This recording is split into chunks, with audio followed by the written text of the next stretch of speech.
Welcome back my YouTube channel Ansari GS classes. चलिए आज हम लोग सीटेट का सबसे इम्पोर्टेंट चैप्टर देखते हैं, अधिगम का मूल्यांकन, जो सीटेट में हर बार पूछा जाता है। अधिगम का मूल्यांकन, चलिए देखिए हम लोग देखते हैं मूल्यांकन किसे कहते हैं। देखिए, मूल्यांकन शिक्षण अधिगम प्रक्रिया का एक सोपान है जिसमें शिक्षक यह सुनिश्चित करता है कि उसके द्वारा की गई शिक्षण व्यवस्था तथा शिक्षण को आगे बढ़ाने की क्रिया कितनी सफल रही है।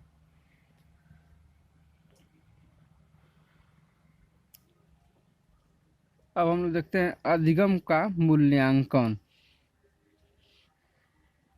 मूल्यांकन शिक्षा प्राप्ति के बाद मूल्यांकन शिक्षा प्राप्ति के बाद किया जाता है, अर्थात जब शिक्षक बच्चों को सिखा देता है, वह मूल्यांकन के द्वारा यह जांचता है कि शिक्षार्थी ने कितना सीखा। अधिगम के लिए मूल्यांकन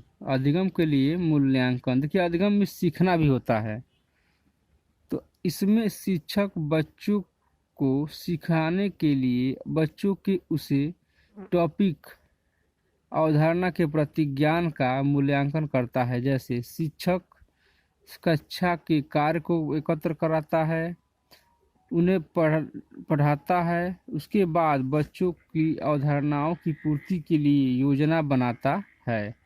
नेक्स्ट पॉइंट है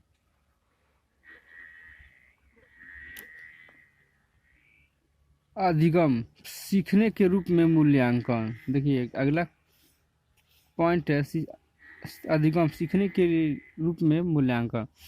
इसमें शिक्षक बच्चों से अधिगम के रूप में कोई क्रियाकलाप कराएगा। यह क्रियाकलाप एक प्रकार से अधिगम है, परंतु शिक्षक उस क्रियाकलाप के द्वारा बच्चों को मूल्यांकन भी कर लेता है। नेक्स्ट पॉइंट है विद्यालय आधारित मूल्यांकन। विद्यालय में जो शिक्षक द्वारा मूल्यांकन किया जाता है, यह वही कह रहा है। देखिए पहला पॉइंट है, इसमें शिक्षक को विद्यालय के मापदंडों को ध्यान में रखकर मूल्यांकन करना होता है। दूसरा पॉइंट है बच्चों के अंक निर्धारित करना होता है।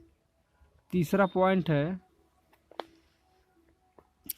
औपचारिक पद्धतियां अपनानी चाहिए। औपचारिक का मतलब होता है जो नियम कानून विद्यालय में होना चाहिए, वही पद्धतियां अपनानी चाहिए, कोई अलग से पद्धति नहीं अपनानी चाहिए।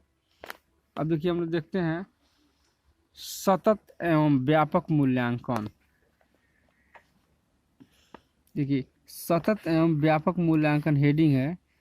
अब देखिए सतत का अर्थ क्या होता है। सतत मीन्स होता है निरंतर या लगातार।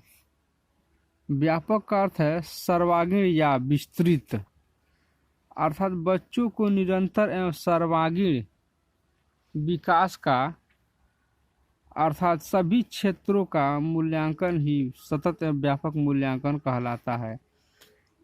ये कह रहा है कि बच्चों को सभी प्रकार का मूल्यांकन करना ही सतत एवं व्यापक मूल्यांकन कहलाता है।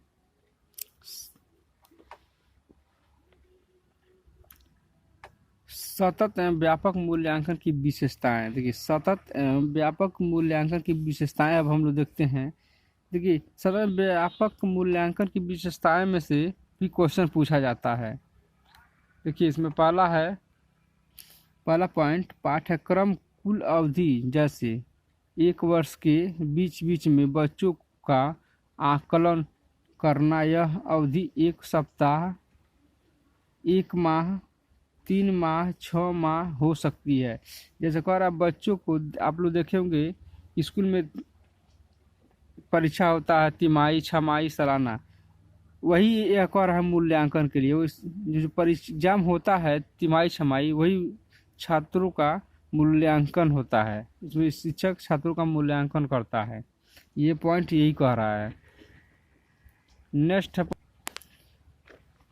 कर रहा है सतत मूल्यांकन इसलिए आवश्यक है ताकि बच्चा कितना सीखा है, उसकी त्रुटियां क्या क्या हैं, शिक्षक की शिक्षण पद्धति कितना काम कर रही है आदि का पता लगाया जा सके तथा आगे उसमें सुधार किया जा सके। ये पॉइंट कह रहा है कि बच्चा कितना सीखा है और कितना कहाँ कहाँ गलती कर रहा है उसका पता लगाना ही सतत मूल्यांकन के अंतर्गत आता है। नेक्स्ट पॉइंट है बच्चे का सर्वांगीण विकास अर्थात सभी क्षेत्रों का मूल्यांकन होना चाहिए, ये भी इम्पोर्टेंट ही है। और नेक्स्ट पॉइंट है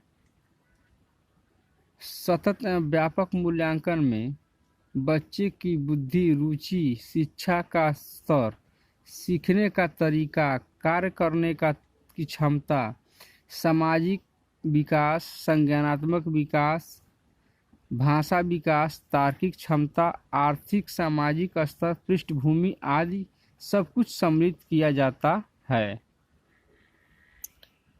नेक्स्ट है सतत एवं व्यापक मूल्यांकन की विधियां।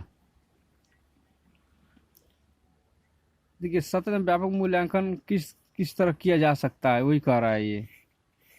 तो देखिए निरीक्षण द्वारा भी आप कर सकते हैं, प्रश्नावली द्वारा भी कर सकते हैं, प्रश्न पूछकर भी कर सकते हैं, इंटरव्यू साक्षात्कार यानी इंटरव्यू के द्वारा भी कर सकते हैं, जांच सूची बनाकर भी कर सकते हैं, विवरण के द्वारा भी आप कर सकते हैं और रिकॉर्ड के द्वारा भी आप लोग परीक्षण कर सकते हैं। नेक्स्ट है नोट प्रारंभिक स्तर पर बच्चे का रिकॉर्ड रखने का बेस्ट तरीका व साधन है पोर्टफोलियो।